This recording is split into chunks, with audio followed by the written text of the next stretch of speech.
Good morning. पिछले class में हम लोग केमिकल इफेक्ट ऑफ करंट कुछ स्टार्ट किए थे। केमिकल इफेक्ट ऑफ करंट में हम लोग फैराडे के बारे में जाने थे, याद करिए। एक Faraday equal to 96,500 coulomb. 1 Faraday is equal to 96,500 coulomb. याद होगा। तो 1 फैराडे जो होता है 1 मोल इलेक्ट्रॉन पर आवेश की मात्रा के बराबर होता है। 1 फैराडे जो होता है 1 मोल आवेश की मात्रा के 1 मोल इलेक्ट्रॉन के आवेश की मात्रा के बराबर होता है, जो कितना निकल के आया था 96,500 कूलम। यानी 1 फैराडे कभी पूछेगा तो आप बोलेगा 96,500 कूलम।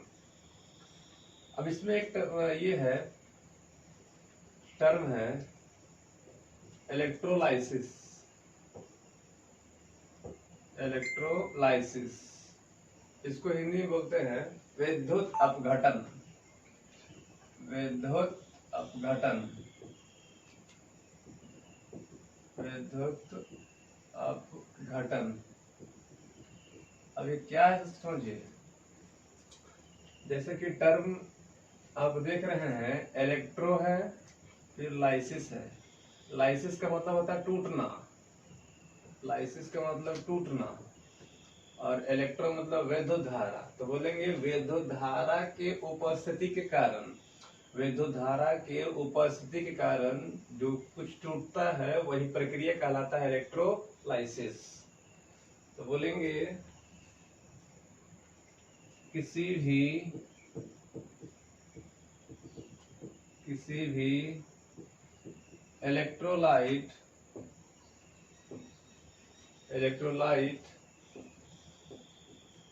का अपघटन अपघटन बोलते टूटना।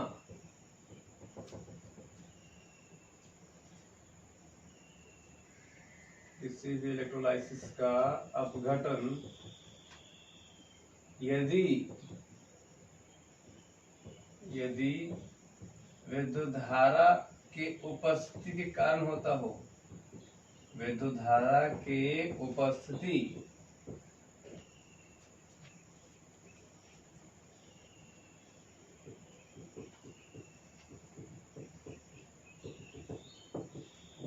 के कारण होता हो तो इस प्रक्रिया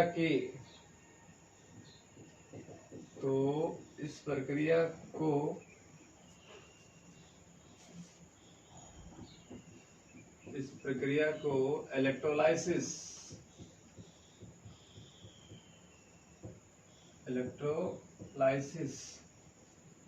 कहा जाता है। इलेक्ट्रोलाइसिस कहा जाता है। जैसे अब देखिए आप, एक बर्तन है,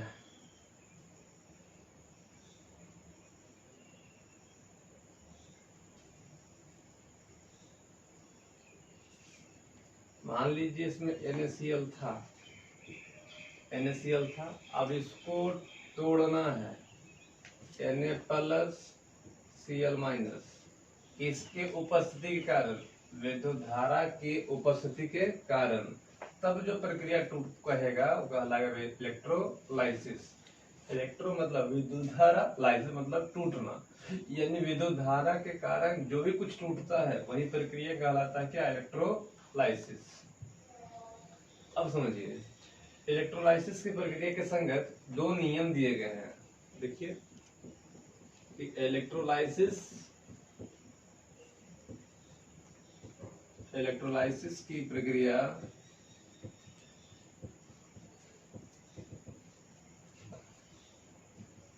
के संगत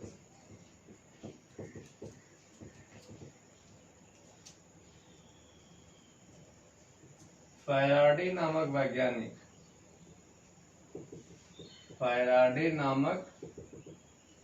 वैज्ञानिक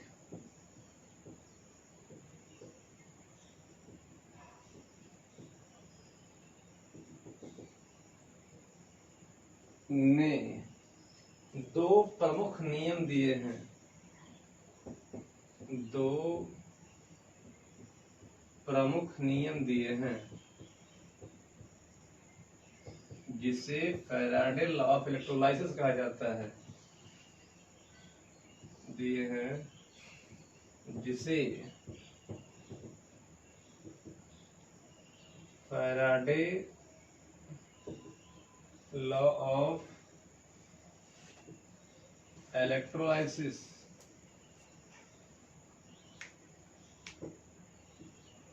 कहा जाता है। ठीक है, पहले इलेक्ट्रोलाइसिस है क्या, यानी विद्युत धारा के उपस्थिति के कारण कोई भी इलेक्ट्रोलाइट बने विद्युत अपघट्य यदि टूटता है तो वही प्रक्रिया को बोलेंगे क्या, इलेक्ट्रोलाइसिस। अब इलेक्ट्रोलाइसिस के प्रक्रिया के संगत फैराडे नामक एक वैज्ञानिक थे जिनका नाम था क्या, फैराडे। उनके वो जो है दो प्रमुख नियम दिए थे, अपने अध्ययन के आधार पर दो प्रमुख नियम दिए हैं जिन्हें हम लोग क्या कहते हैं, फैराडे लॉ ऑफ इलेक्ट्रोलाइसिस। तो फर्स्ट बोलेंगे, पहला नियम है Faraday first law of electrolysis, Faraday's first law electrolysis यानी विद्युत अपघटन के संगत फैराडे का पहला नियम, विद्युत अपघटन के संगत फैराडे का पहला नियम बोलेंगे first Faraday's first law of electrolysis. अभी क्या कहता है तो समझिए ध्यान से। कहता है किसी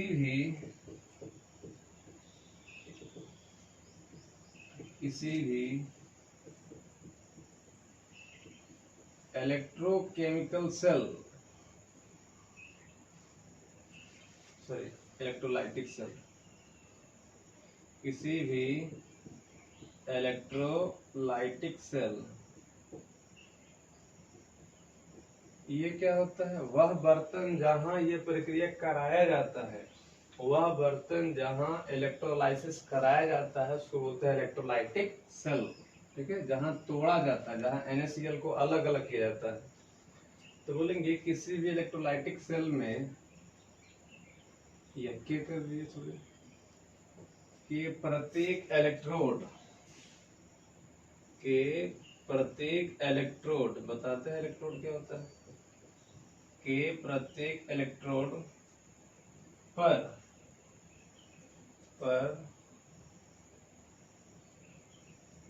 इलेक्ट्रोलाइसिस की प्रक्रिया के संगत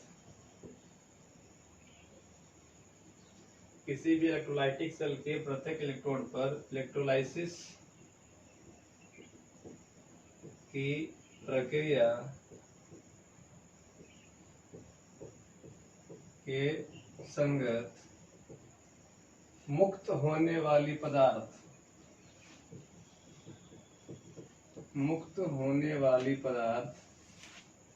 की मात्रा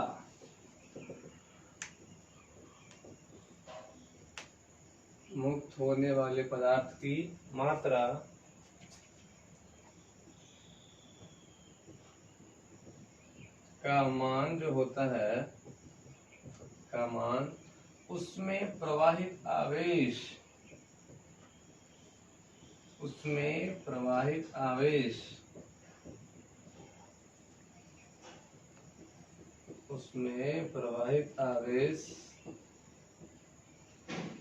के समानुपाती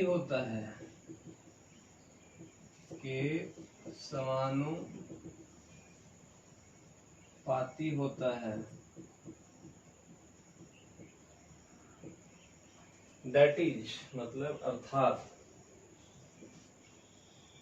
आई बोलेंगे, दैट इज मतलब क्या, आई कहा पहले समझिए फिर से कि किसी भी इलेक्ट्रोलाइटिक सेल उसको बोलते हैं जहां इलेक्ट्रोलाइसिस की प्रक्रिया कराया जाता है। तो किसी भी इलेक्ट्रोलाइटिक सेल के प्रत्येक इलेक्ट्रोड बताते हैं ये क्या होता है, प्रत्येक इलेक्ट्रोड पर इलेक्ट्रोलाइसिस की प्रक्रिया के संगत मुक्त होने वाली पदार्थ की मात्रा उसमें प्रवाहित आवेश के समानुपाती होता है। पहले एक फिगर समझिए,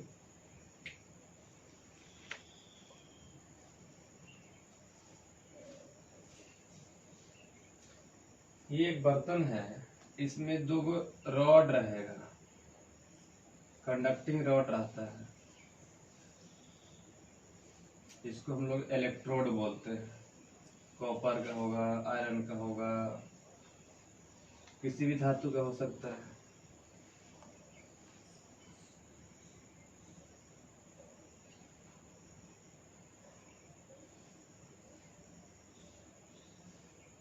ठीक है,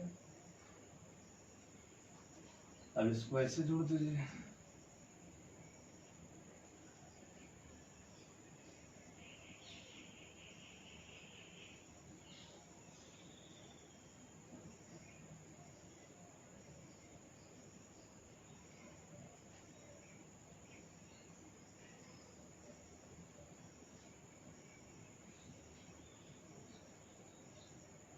ठीक है, बड़ा छोटा हो गया।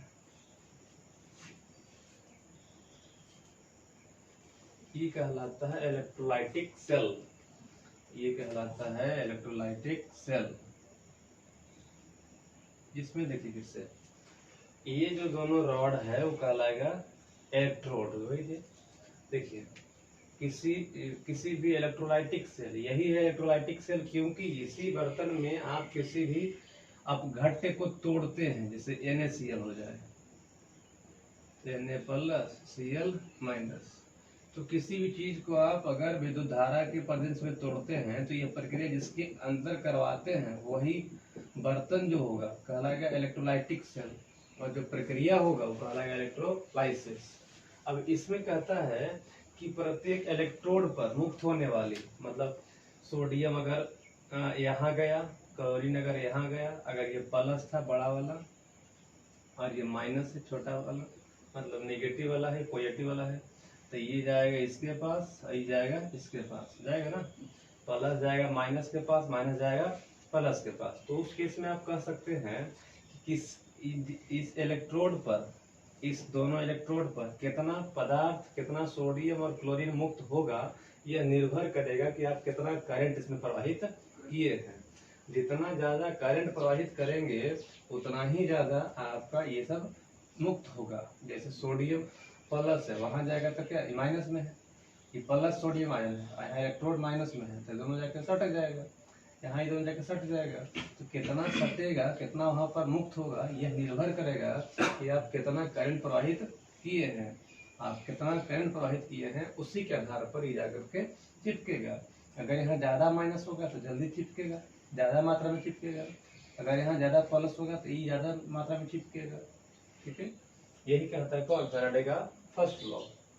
अब ये लिखे दैट इज, इसका देखिए कहता है मुक्त होने वाली पदार्थ की मात्रा, मुक्त होने वाली पदार्थ की मात्रा, तो उसको m दर्शा दीजिए। क्या दर्शा दीजिए, m आवेश के समानुपाती होता है, तो m समानुपाती क्या, q नहीं, m समानुपाती q। अच्छा, m फिजिक्स में पढ़े थे q बराबर IT, याद करिए, q बराबर क्या IT, फिजिक्स में पढ़े थे, नहीं पढ़े थे, I बराबर QIT। हालांकि इसको केमिस्ट्री में पढ़ाएंगे, इसको केमिस्ट्री में भी पढ़ाएंगे। Q बराबर क्या आ गया IT, m समानुपाती IT, तो m बराबर आ जाएगा, समानुपाती हटाएंगे, एक कांस्टेंट लाएंगे, एक कांस्टेंट z लाते हैं, क्या लाते हैं z, m बराबर हो गया ZIT, m बराबर ZIT, m बराबर ZIT। अब जहाँ क्या क्या है सो समझिए, m क्या है, z क्या है, I क्या है, t क्या है। m है मुक्त होने वाली पदार्थ की मात्रा, मुक्त होने वाली पदार्थ की मात्रा, या तो सोडियम का ले लीजिए या तो क्लोरीन का ले लीजिए। ठीक है, जेड क्या है, जेड एक नियतांक है, जेड क्या है, नियतांक है। देखिए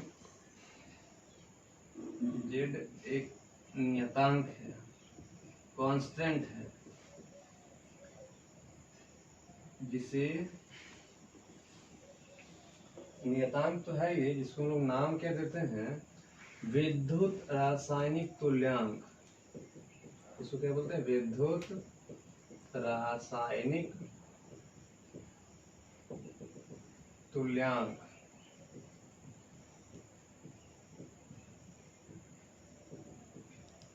विद्युत रासायनिक तुल्यांक। आई क्या है? विद्युत धारा, करंट होगा। आई हो जाएगा विद्युत धारा और टी हो जाएगा समय अंतराल। ये तो समझ दीजिए डायरेक्ट, ठीक है। एक बार और समझिए, हम लोग पढ़ रहे हैं इलेक्ट्रोलाइसिस। इलेक्ट्रोलाइसिस होता क्या है? तो कहेंगे इसका हिंदी है विद्युत अपघटन। क्या कहते हैं? किसी भी इलेक्ट्रोलाइट का, इलेक्ट्रोलाइट मतलब विद्युत अपघट्य, इलेक्ट्रोलाइट का मतलब विद्युत अपघट्य, विद्युत अपघट्य।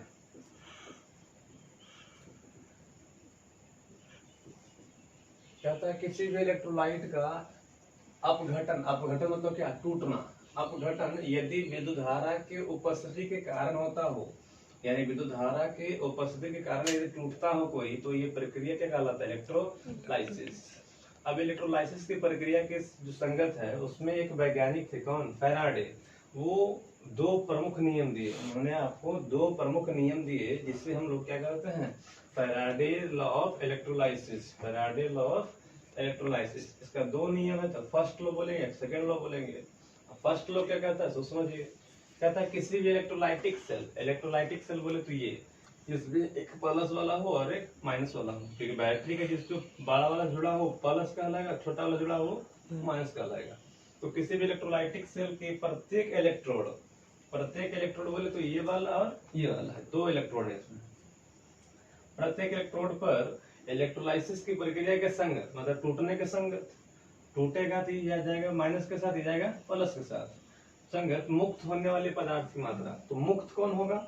मुक्त वही होगा कि प्लस पहले था, यहाँ गया माइनस, माइनस है तो प्लस माइनस मिल जाएगा तो मुक्त हो जाएगा, ये माइनस प्लस मिल जाएगा तो मुक्त हो जाएगा। तो मुक्त होने वाले पदार्थ की मात्रा जो है उसमें प्रवाहित आवेश के समानुपाती होगा। तो बजाय कैसे? तो बोलेगा देखिए कि जितना ज्यादा यहाँ माइनस होगा उतना जल्दी जाकर के सटेगा, जितना ज्यादा माइनस में होगा, जितना ज्यादा नेगेटिव होगा उतना जल्दी ये जाकर सट जाएगा, उतना मात्रा में जाकर सटेगा। तो आप कह सकते हैं कि जितना ज्यादा करंट प्रवाहित करेंगे उतना ज्यादा सोडियम मुक्त होगा।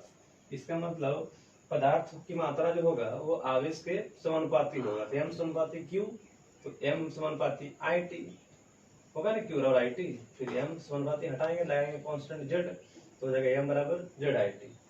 जहाँ एम क्या है? तो मुक्त होने वाले पदार्थ की मात्रा, और जेड, जेड को आप एक कांस्टेंट के रूप में उपयोग किया। देखिए तो समानुपाती हटाए और एक कांस्टेंट लाए हैं क्या? जेड। तो एक नियतांक है जिसका नाम हो जाता है विद्युत रासायनिक तुल्यांक, विद्युत रासायनिक तुल्यांक। और आई क्या? विद्युत, ठीक है, समय, ठीक। देखिए अभी हम लोग पढ़े एम बराबर जेड आई टी, है ना, फैराडे का फर्स्ट लॉ था। इसी पर कुछ न्यूमेरिकल है जो हम बनाते हैं, आप देखिएगा ध्यान से समझिएगा, हम बताते हैं। कहता है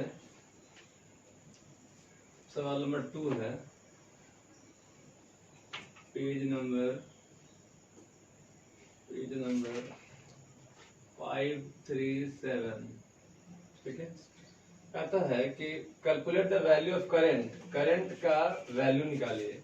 करंट का वैल्यू मतलब आई बराबर वाट कहती है, करंट मतलब आई बराबर वाट, जिससे 0.2 ग्राम, जिससे 0.2 ग्राम, तो ग्राम मतलब मास दिया हुआ है, 0.2 ग्राम डिपोजिट होता है क्रोमियम, डिपोजिट होता है क्रोमियम 2 घंटा में। तो टाइम भी दिया हुआ है 2 घंटा, बोले तो 2 गुना 3600 सेकेंड हो गया, है ना।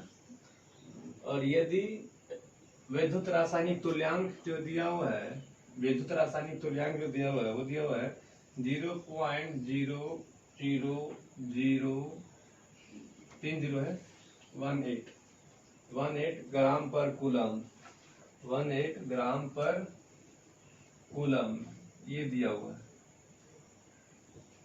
ठीक है। तो आप जो समझ रहे हैं कि डिपॉजिट करना है, जमा करना है, तो एम आई टी और जेड दिया हुआ है, तो समझते हैं हम लोग यहाँ पर फैराडे का फर्स्ट लॉ लगेगा। We know that according to Faraday's first law of electrolysis, m बराबर बोलिए ZIT, m बराबर ZIT, सबका वैल्यू पुटअप कीजिए 0.02 ग्राम, डाटा मतलब मात्रक के साथ रखिएगा। जेड का मान दिया हुआ है 0.00018 ग्राम पर कूलम।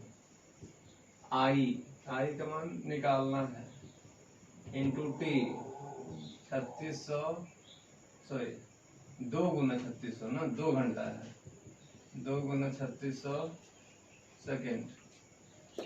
चलिए रखिए यहाँ 10 लाइए, यहाँ क्या जीरो आएगा 3 2 5 0, 3 2 5 0, 1 से काट दीजिए, 2 0 सीधा काट दीजिए, ये 2 से 2 काट दीजिए, जीएम खत्म हो जाएगा, बच जाएगा 1 बराबर, यहाँ भी बचेगा 18, जीएम कट गया ना, 18/100, ये हो गया कूलम आई इंटू 36। भेजिए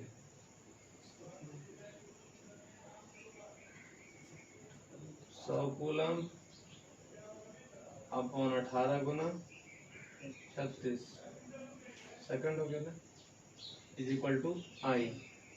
छोड़ दीजिए 100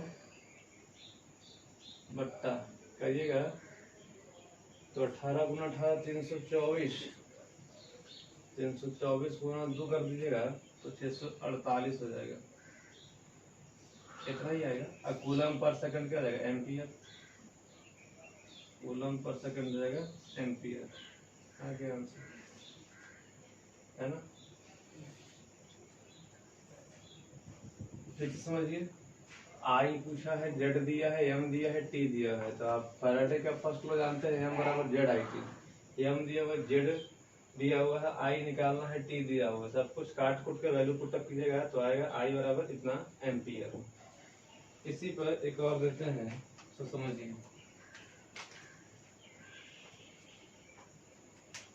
कहता है कि एक धातु का प्लेट है जिसका सरफेस एरिया, धातु का प्लेट है जिसका सरफेस एरिया जो है वो दिया हुआ है 100 सेंटीमीटर स्क्वायर, 100 सेंटीमीटर स्क्वायर, जहां एक करंट को 1 घंटा के लिए प्रवाहित की जाती है, करंट को 1 घंटा के लिए, यानी टाइम दिया हुआ है सर, टाइम दिया हुआ है 1 घंटा, 1 घंटा बोली तो 3600 सेकेंड कहिएगा, 1 आवर इक्वल टू 3600 सेकेंड, ठीक है। फिर और ऐसा करने से सिल्वर जो है 0.08 सेंटीमीटर मोटा, मोटा मतलब थिकनेस दिया हुआ है, थिकनेस दिया हुआ है 0.08 सेंटीमीटर, ठीक है।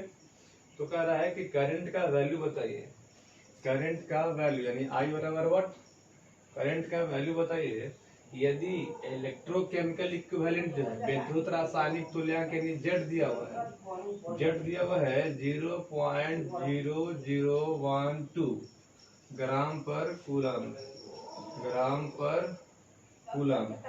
अब जो है उसका घनत्व भी दिया हुआ है 10.5 ग्राम पर सेंटीमीटर क्यूब, घनत्व बोले तो डेंसिटी दिया हुआ है, घनत्व बोले तो डेंसिटी दिया हुआ है 10.5 ग्राम पर सेंटीमीटर क्यूब, है ना, ग्राम पर सेंटीमीटर क्यूब। अब देखिए यहाँ जेड दिया है, आई मांगा है, टी दिया हुआ है, लेकिन यम नहीं दिया है, तो यम नहीं दिया है तो देखेंगे तो बोलेंगे वी नो दैट एम बराबर जेड आई टी, एम बराबर जेड आई टी, कौन नियम से, Faraday's first law of electrolysis, Faraday's first law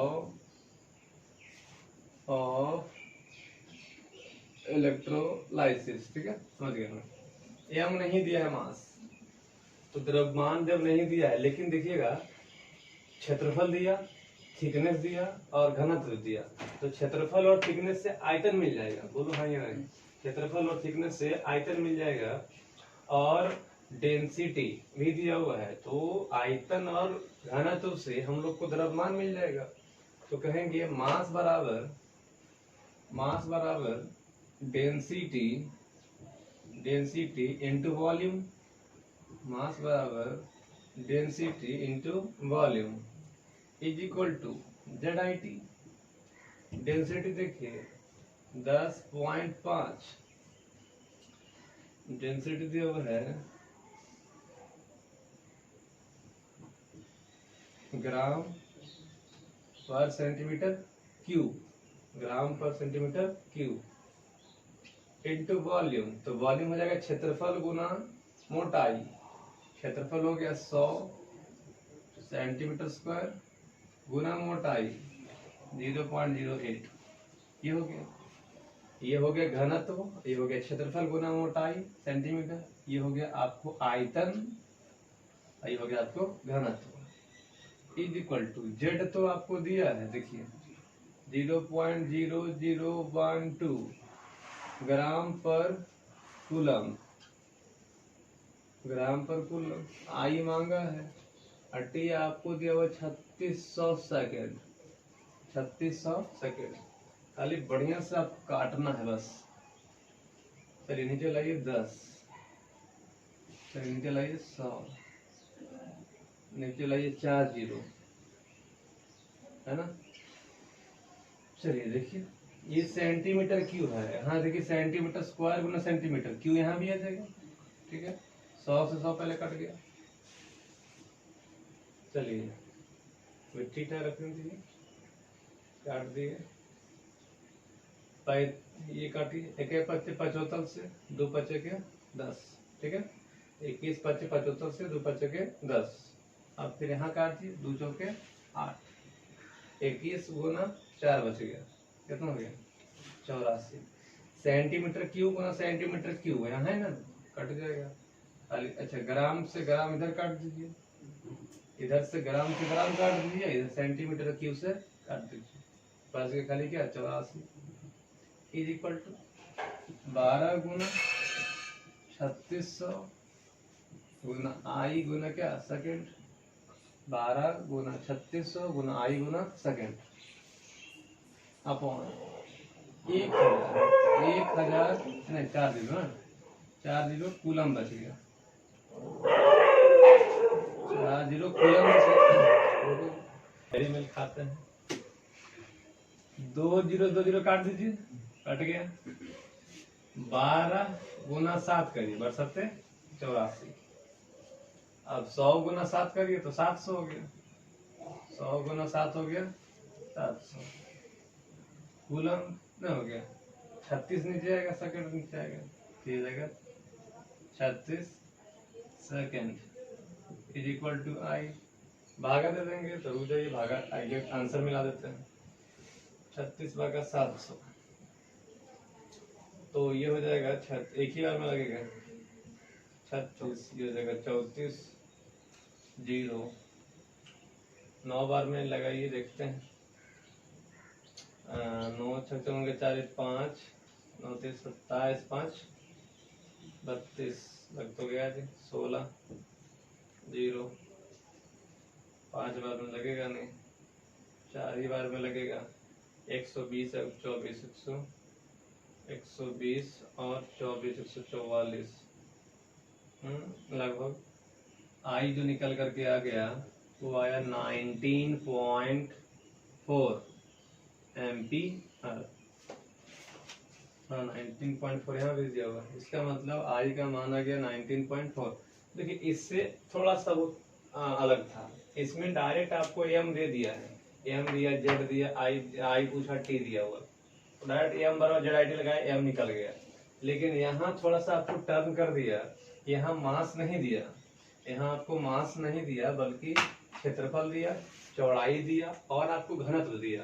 तो क्षेत्रफल चौड़ाई से आयतन मिल गया, घनत्व दिया हुआ है तो द्रव्यमान मिल गया, बस गुना भाग कर दिया गया। उतार लीजिए।